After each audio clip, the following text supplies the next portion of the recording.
persiapan yang kita perlukan tadi, kita juga selain kita onsite, kita ikut pendidikan training di kelas, kita juga ada persiapan untuk online.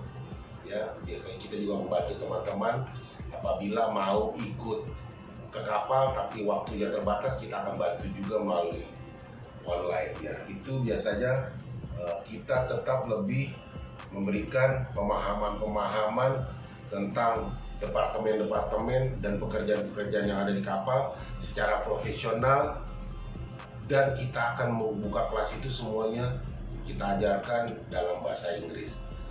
Kenapa selalu saya katakan berbahasa Inggris? Karena kita akan bekerja di kapal pesiar. Oleh sebab itu kita harus benar-benar mampu dan menguasai bahasa Inggris dengan baik. Ya. Kemudian karena kita sudah melewati kemarin masa COVID-19, ya itu juga diperlukan kita sudah punya sertifikat vaksin pertama, vaksin kedua, dan booster. Itu sekarang menjadi salah satu faktor yang diminta buat kapal supaya kita benar-benar sudah menjalani itu semua. Saya kurang lebih bekerja di kapal pesiar itu lebih dari 14 tahun. Pengalaman saya dari awal memang saya rasa pertama kali di kapal cukup berat ya, karena jam kerja yang cukup panjang ya. Kalau kita kerja di hotel, di darat ya, kita di Indonesia, kita sesuai jam kerja biasanya, paling ekstranya lembur-lemburnya 1 jam 2 jam itu biasa. Tapi kalau di kapal kita kontrak 6 bulan sampai 8 bulan, kita bekerja setiap hari 20, kita bisa bilang satu hari itu 13 sampai 14 jam. No off, no libur. Jadi ya di sini yang saya bilang kuatkan fisik dan mental. Selama 6 bulan kerja itu benar-benar kita tidak ada libur.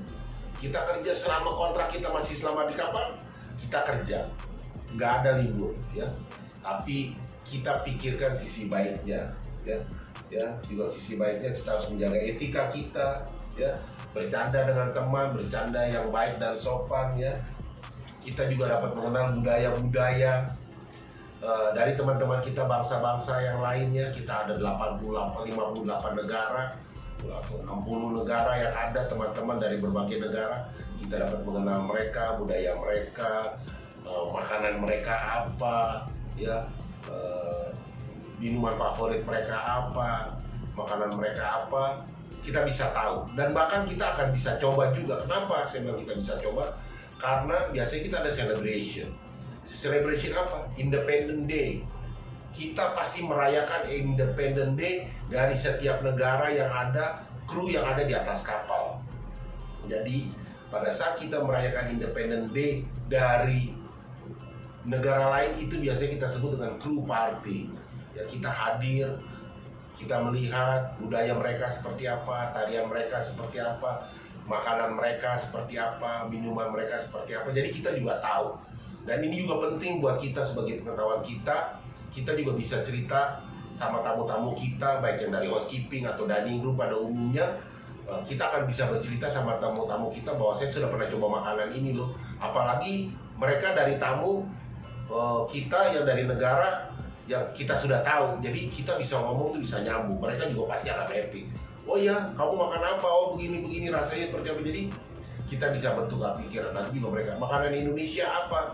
Biasanya tamu-tamu kita tuh taunya umumnya nasi goreng. Tamu bule dari negara manapun kalau pernah datang Indonesia, mereka pasti taunya nasi goreng. Terus yang paling saya bangga juga sebagai orang Indonesia, kita punya salad yang mereka tahu adalah gado-gado ya. Jadi nasi goreng, gado-gado itu dari semua tamu-tamu saya yang dari 58 negara itu yang pernah datang ke Indonesia, mereka pasti tahu itu dua.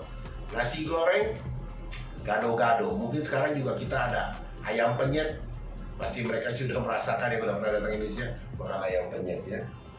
Kemudian kita juga bisa keliling dunia, itu adalah bonus. Kita keliling dunia, kita bekerja, kita bisa keliling dunia gratis. Karena kita bekerja, automatically kita akan menerima gaji. Ya, saya bilang tadi, kapan waktunya kita bisa bermain? Ya itu tadi, karena di kapal itu kita nggak ada day off, adanya breakfast off atau lunch off. Terus kalau kita beruntung kita dapat breakfast, lunch off. Karena dinner kita semua wajib kerja dan itu akan ada gilirannya. Jadi buat teman-teman nggak usah takut juga. Oh, pas kita lagi sandar, umpamanya di Seattle, kita nggak bisa turun. Kita pasti ada kesempatan untuk turun dan melihat kota Seattle, atau di Alaska, Juneau kah, Skagway kah, atau kayak gitu. Kita punya. Kita harus pilih salah satu. Kita keluar main, kita keluar makan, atau kita istirahat di kamar pada saat off kita atau kita tidur. Tapi kebanyakan, termasuk saya umumnya, berapa kali saya pergi, walaupun sudah lebih dari satu kontrak sampai belasan kontrak, saya setiap sandar pasti saya pengen keluar. Kenapa? Menghilangkan rasa jenuh atau stres yang saya rasakan selama bekerja di dalam kapal. Jadi kita tuh keluar, walaupun makanan yang sama yang kita makan di luar sana, di restoran, tapi kita punya rasa beda. Itulah cara saya, namanya menghilangkan, salah satu teknik saya menghilangkan stres di dalam kapal. Kalau kita libur juga, kita di dalam kapal, itu menambah jenuh kita. Oke, nanti akan saya sambung kembali ke video berikutnya.